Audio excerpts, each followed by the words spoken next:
we go. Bust again.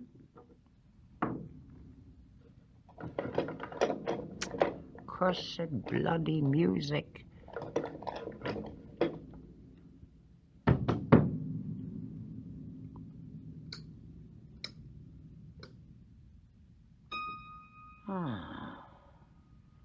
About time.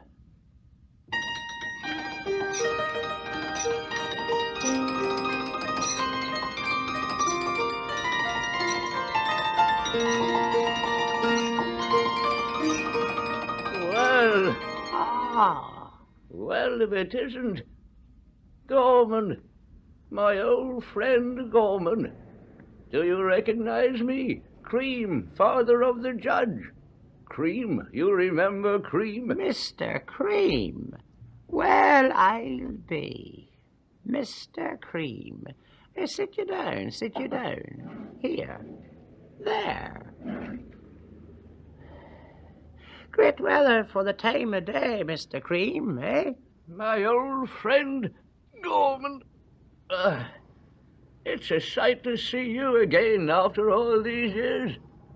All these years? Yes, indeed, Mr. Cream. Yes, indeed. That's the way it is. And you, tell me. I was living with my daughter and she died. Then I came here to live with the other. Miss what? Bertha. You know she got married, yes. Moody the nurseryman. 2 children. Grand much, Mr. Cream. Grand much. More power to you. But tell me then, the poor soul, she was taken then, was she? Malignant. Tried everything. Lingered 3 years. That's how it goes. The young pop off and the old hang on. Ah, dear, oh dear, Mr. Cream. Dear, oh dear. And you? Your wife? Still in it. Still in it. But for how long? Poor Daisy. Yes. Had she children? 3. 3 children. Johnny, the eldest. Then Ronnie. Then a baby girl, Queenie, my favorite. Queenie, a baby girl. Darling name. She's so quick for her years, you wouldn't believe it. Do you know what she came out with to me the other day? Only the other day. Poor Daisy. And your son-in-law. Eh? Ah, dear, oh dear, Mr. Cream. Dear, oh dear. Ah, yes, children, that's the way it is. They tear you to flitters with their flaming machines. Shocking crossing. Sudden death. As soon as look at you, tear you to flitters. In our time, Gorman, this was the outskirts. You remember? Peace and quiet. Do I remember? Fields it was. Fields, bluebells over there on the bank. Bluebells. When you think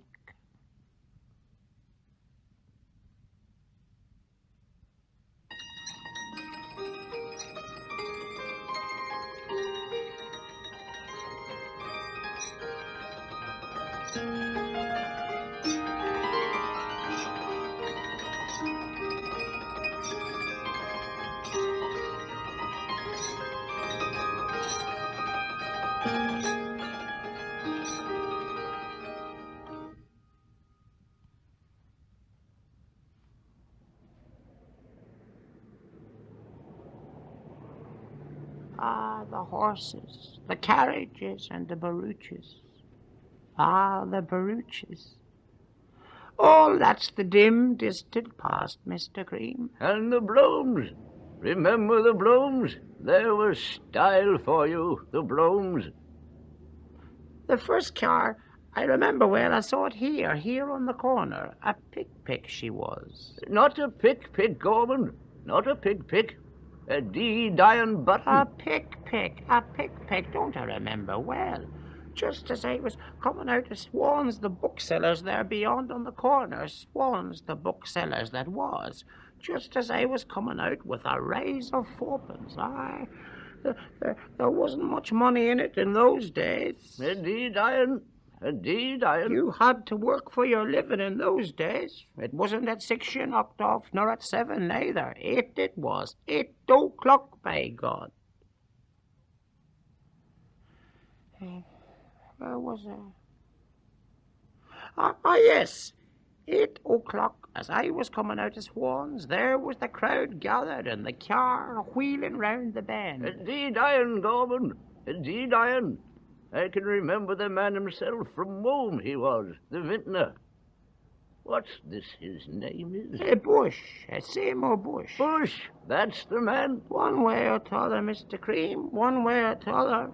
No matter. It wasn't the likes of nowadays. They're flaming machines that tear you to shreds. My dear Gorman, do you know what it is I'm going to tell you? All this speed, do you know what it is? It has the whole place ruinated. No living with it anymore. The whole place ruinated, even the weather. When you think of the springs in our time, remember the springs we had? The heat there was in them. And the summers, remember the summers would destroy you with the heat. Do I remember? There was 1 year back there, seems like yesterday. Must have been around 95, when we was still out at Cruddy. Didn't we water the roof of the house every evening with a rubber jet to have a bit of cool in the night? Yes, summer 95. That would surprise me, Gorman. Remember in those days the rubber hose was a great luxury. Wasn't till after the war, the rubber hose. You may be right. No maybe about it. I tell you the first we ever had round here was in Drummond's place, old Dar Drummond. That was after the war, 1920 maybe. Still very exorbitant it was at the time. Don't you remember watering out of the can? You must, with that bit of a garden you had, didn't you? Wasn't it? Your father owned that patch out on the Marston Road. The Sheen Road, Mr. Cream. I put through for you the water, and you're right there. Me and my hose, how are you? When we had no running water at the time. Or had we? The Sheen Road, that's the one. Out beyond Shackleton's saw pit. We didn't get it in till 1925. Now it comes back to me, the wash-hand basin and jug. The Sheen Road. You saw what they've done to that? I was out on it yesterday with a son-in-law. You saw what they've done our little gardens and the grand slow hedges? Yes, all those gazebos springing up like thistles. There's trash for you if you like. Collapse if you look at them. Am I right? Collapse is the word. When you think of the good stone made the cathedrals, nothing to come up to it. And on top of all, no foundations, no cellars, no nothing. How are you going to live without cellars, I ask you? On tiles, if you don't mind. Tiles, like in the Lake Age. There's progress for you.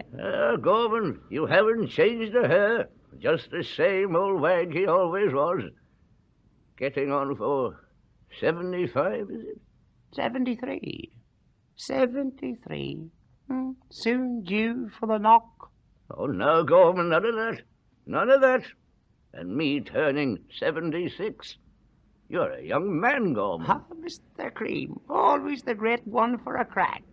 Here, Gorman, while we're at it, have a fag. Here. The daughter must have whipped them again.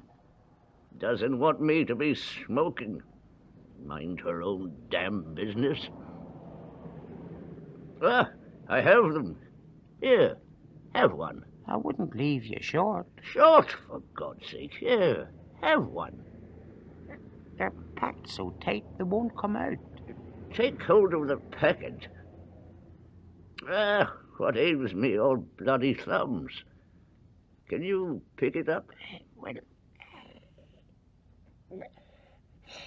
here we are. Yes, a nice puff now and again, but it's not what it was. They're gaspers now, not worth the fiddlers.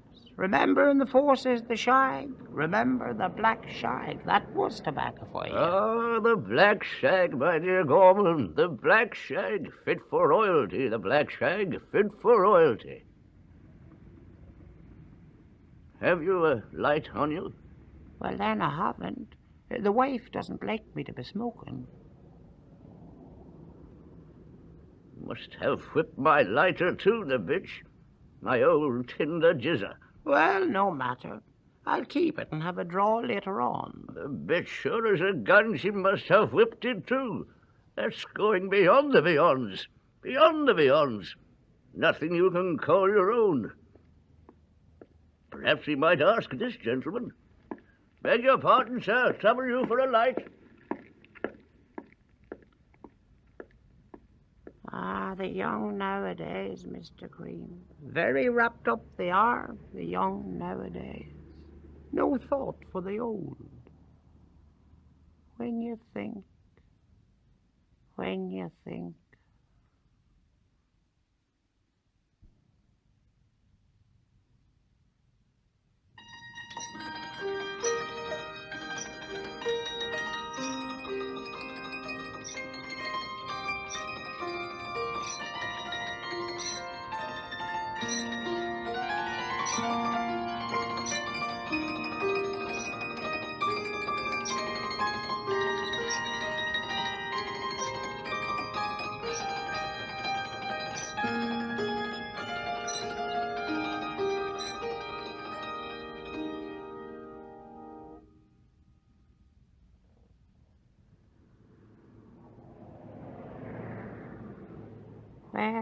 Wait.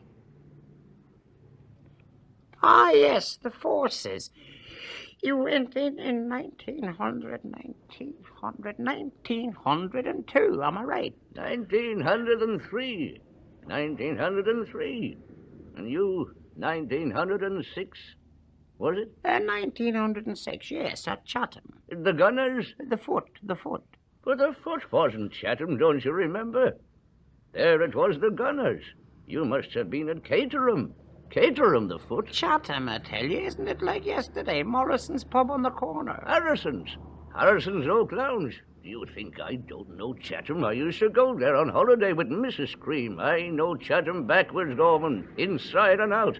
Harrison's Oak Lounge on the corner of what was the name of the street? On a rise it was.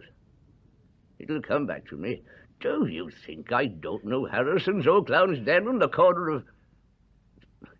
Damn it, I'll forget my own name next. And the square.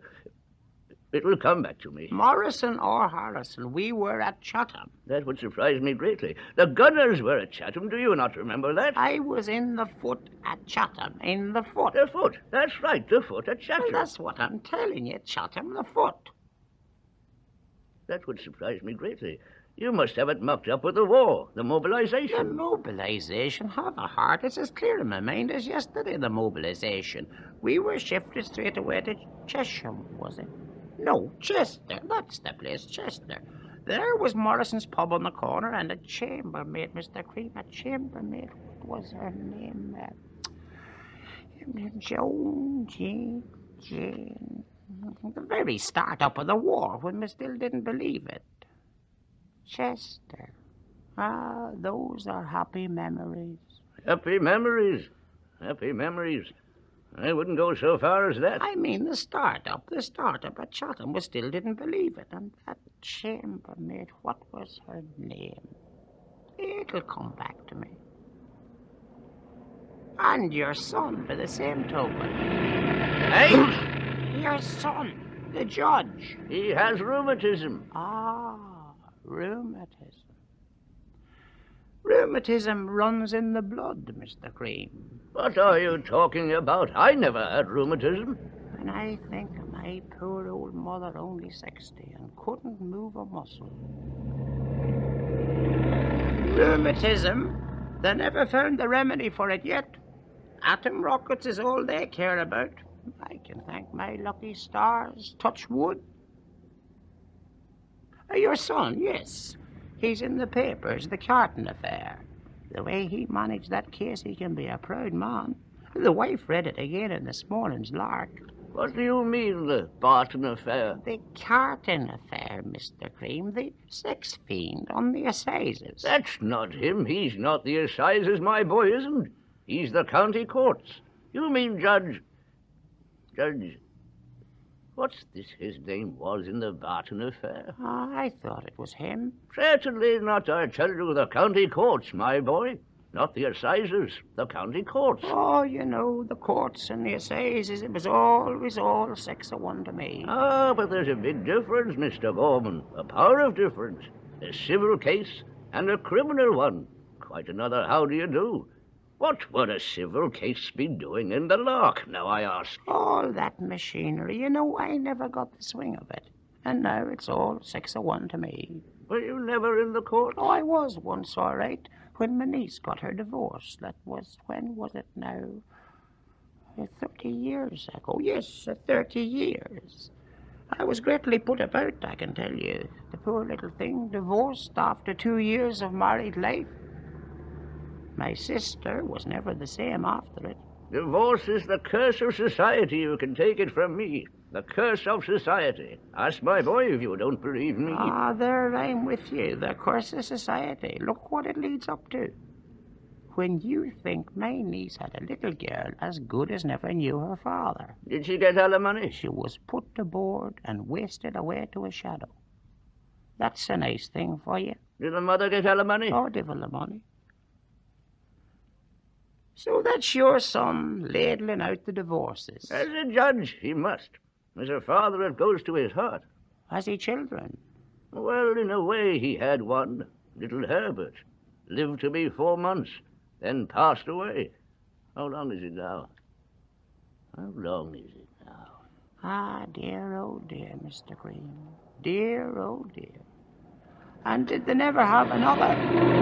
Eh? Other children? Didn't I tell you? I have my daughter's children. My 2 daughters. Talking of that, your man there, Barton the sex boyo, isn't that nice carryings on for you? Showing himself off like that without a stitch on him to little children. Might just as well have been ours, Gorman. Our own little grandchildren. Mrs. Cream must be a proud woman, too, to be a grandmother. Mrs. Cream is in her coffin these 20 years, Mr. Gorman. Oh, God, forgive me. What am I talking about? I'm getting you. You wouldn't know what I'd be talking about. That's right. You were saying you were with Miss Daisy. With my daughter Bertha, Mr. Gorman. My daughter Bertha. Mrs. Rupert Moody. Your daughter Bertha, that's right. So she married Moody. Gallus garage they have there near the slaughterhouse. Not him. His brother, the nurseryman. Grand match. More power to you. Have the children. Aye? Children. 2 doty little boys. Little Johnny. I mean, Hubert. And the other. Tell me, your daughter, poor soul, she was taken then, was she? Oh, that cigarette, while we're at it, we might try this, gentleman. Beg your pardon, sir. Trouble you for a light? Ah, the young are very wrapped up, Mr. Cream. Little Hubert. And the other. What's this his name is? And Mrs. Gorman? Still in it. Oh, you're the lucky Jim Gorman. You're the lucky Jim. Mrs. Gorman, by gad. Fine figure of a woman, Mrs. Gorman. Fine, handsome woman. Handsome, all right. But, you know, age. We have our health, thanks be to God. Touch wood. You know what it is, Mr. Cream. That'd be the way to pop off, chatting away like this of a sunny morning. None of that now, Gorman. Who's talking of popping off with the health you have, as strong as an ox and a comfortable wife? I'd give 10 years of mine to have her back, do you hear me? Living with strangers isn't the same. Miss Bertha's so sweet and good. You're on the pig's back, for God's sake, on the pig's back. It's not the same, you can take it from me. Can't call your soul your own. Look at the cigarettes, the lighter. Miss Bertha, so sweet and good. Sweet and good, all right. But damn it if she doesn't take me for a doddering old drivelling dotard. What did I do with those cigarettes? And tell me, your poor dear daughter-in-law, what am I saying? Your daughter-in-law. My daughter-in-law? My daughter-in-law? What about my daughter-in-law? She had private means. It was said she had private means. Private means? Ah, they were the queer private means. All swallowed up in the war, every halfpenny, do you hear me? All in the bank, the private means. Not as much land as you'd tether a goat. Land, Gorman. There's no security like land. With that woman, you might as well have been talking to the bedpost. A mule she was, that woman was. Ah, well, it's only human nature. You can't always pierce into the future. No, Gorman, don't be telling me. Land. Wouldn't you live all your life off a bit of land? Damn it, now, wouldn't you? Any fool knows that. Unless they take the fantasy to go and build on the moon, the way they say. Ah, that's all fantasy, Gorman. You can take it from me. All fantasy and illusion. They'll smart for it one of these days. By God, they will. You don't believe in the moon, what they're experimenting on. My dear Gorman, the moon is the moon, and cheese is cheese. What do they take us for? Didn't it always exist, the moon? Wasn't it always there, as large as life?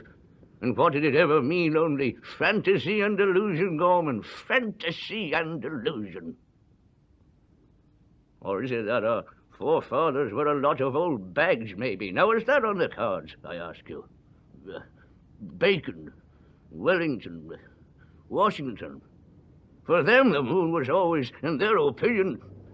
Damn it, I ask you, you'd think to hear them talk no one ever bothers his arse with the moon before. Make a cat swallow his whiskers. They think they've discovered the moon as if...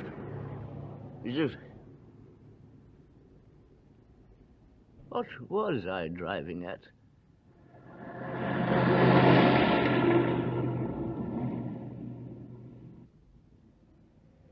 So you're against progress, are you? Progress? Progress is all very fine and grand. There's such a thing I grant you. But it's scientific progress. Scientific. The moon's not progress. Lunacy. Ah, there I'm with you. Progress is scientific, and the moon... That's the way it is. The wisdom of the ancients. That's the trouble. They don't give a rap or a snap for it anymore, and the world going to rack and ruin. Wouldn't it be better now to go back to the old maxims and not be gallivanting off, killing one another in China over the moon? When I think of my poor father. Your father? That reminds me, I knew your father well. There was a man for you. Old Mr. Cream. What he had to say, he lashed out with it straight from the shoulder and no humming and hawing. Now it comes back to me. One year there on the town council, my father told me, must have been with, let's see, 95 or 6. A short while before he resigned. 95, that's it, the year of the Great Frost. Ah, I beg your pardon. The Great Frost was 93. I just turned 10. 93, Gorman, the Great Frost. My father used to tell the story how Mr. Cream went hell for leather for the mayor who was in those days. Must have been Overend. Yes, Overend. Ah, there you're mistaken, my dear Gorman. My father went on the council with Overend in 97. January 97. That may be, but it must have been 95 or 6 just the same, seeing as how my father went off in 96, April 96. There was a setting in him and he had to give in his resignation. Well, then your father was off when it happened. All I know is mine went on with Overend in 97, the year Marable was burned out. Ah, Marable. It wasn't 500 yards from the door. Not 500 yards, Mr. Green. I can still hear my poor mother saying to us, ah, poor dear Maria, she was saying to me again only last night. January 96, that's right. 97, I tell you. 97, the year my father was voted on. That may be, but just the same, the clout he gave Overend That's right. Now I have it. The clout was Oscar Bliss, the butcher in Pollock Street. The butcher in Pollock Street. There's a memory from the dim, distant past for you. Didn't he have a daughter, do you remember? Helen Bliss. A pretty girl. She'd be my age. 83 saw the light of day. And Rosie Plumpton, bonny Rosie. Staring up at the lid these 30 years, she must be now. And Molly Berry and Eva, what was her name? Eva Hart. That's right, Eva Hart. Didn't she marry a Crumplin? Her brother Alfred married Gertie Crumplin. Great one for the lads she was, you remember? Gertie, great one for the lads. Do I remember? Gertie Crumplin, great bit of skirt, by God. Great bit of skirt. Oh, you old dog, you.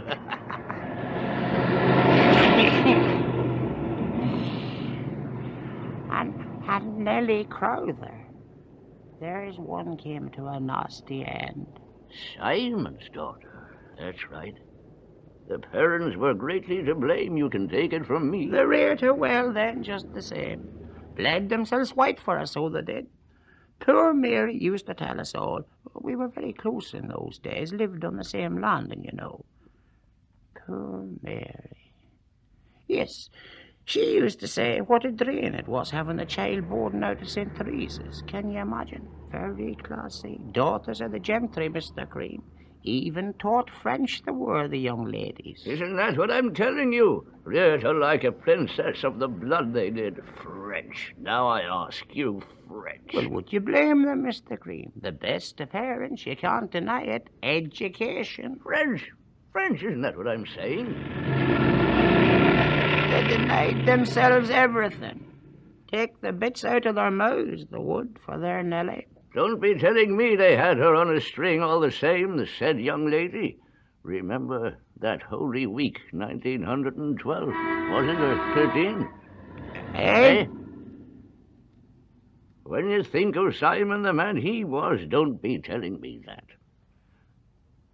Holy Week, 1913, now it all comes back to me. Is that like as if they had her on a string, what she did then? Peace to her ashes, Mr. Cream. Principles, Gorman, principles. Without principles, I ask you. Wasn't there an army man in it? Eh? Wasn't there an army man in it?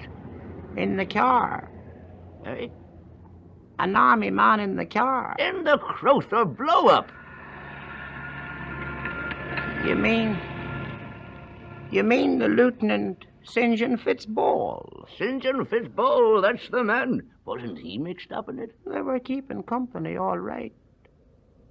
He died in 14. Wounds. And his aunt, Miss Hester. Oh, dead then, these. How many years is it now? How many? She was a great old one. A little on the high and mighty side, perhaps you might say. Take fire like gunpowder, but a heart of gold if you only knew. Her niece has a chip of the old block, wouldn't you say? Her niece? No recollection. No recollection. Miss Victoria, come on now. She was to have married an American, and she's in the turrets yet. I thought they'd sold. Sell the turrets, is it? They'll never sell. The family seat, 3 centuries and maybe more. 3 centuries, Mr. Cream. You might be the historiographer, Gorman, to hear you talk. What you don't know about those people. Historiographer? No, Mr. Cream, I wouldn't go so far as that, but Miss Victoria, right enough I know her through and through. Would stop and have a gas like when her aunt was still in it. Ah, yes, nothing hoity-toity about Miss Victoria. You can take my word. She has a great chip of the old block. Hadn't she a brother? The lieutenant, yes. Died in 14. Wounds. The bloody cars! Such a thing as a quiet chat, I ask you. Well, I'll be slipping along. I'm holding you back from your work. Slipping along? What would you want slipping along, and we only after meeting for once in a blue moon? Well then, just a minute, and smoke a quick one. What did I do with those cigarettes? You fire ahead. Don't mind me. When you think